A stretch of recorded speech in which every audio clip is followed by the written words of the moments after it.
jirtutu jiraadha dara.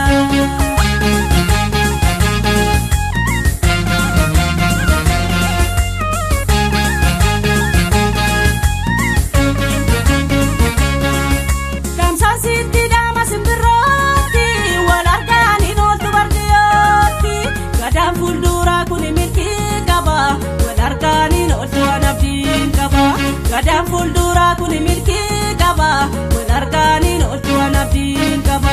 Namsaasitti nama simbirrooti, wal argaaniin oolchu bardiyyooti. Gadaan fuulduraa kun milkii qaba, wal argaaniin oolchuun abdiin qaba. Gadaan fuulduraa kun milkii qaba, wal argaaniin oolchuun abdiin qaba. Wasuma obsaan turanii rakkoo garaan kennanii baara galchachuun dabarsuu yeroo xiqqoo waloo. Wasuma obsaan turanii rakkoo garaan kennanii baara galchachuun dabarsuu yeroo xiqqoo waloo.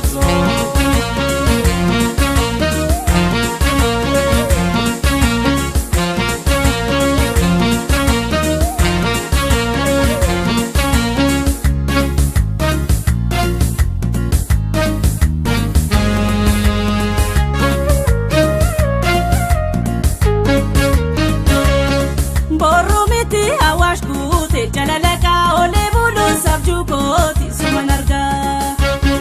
Borumiti awash gute jalalaka ole bulu sabju koti suman arga.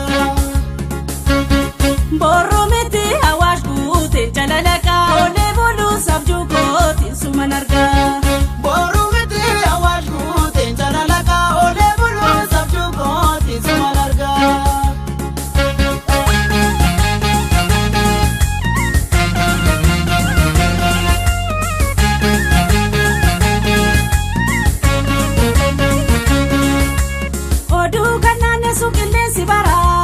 Rakkoo qabaatu jiruun barana, bakkuma kalee jira garaan kutadhu, argaa keetan yaade naaf hubadhu.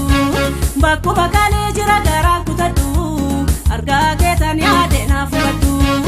Abjuun akka maatee qalbii sibira, jaalaliyyummaan qabdu naaraaf tegara. Waaqa jaalalaati waliin nu gahi, nuti wal barbaannaa nu faana ta'i. Nuti wal barbaannaa nu faana ta'i. Nuti wal barbaannaa nu faana ta'i.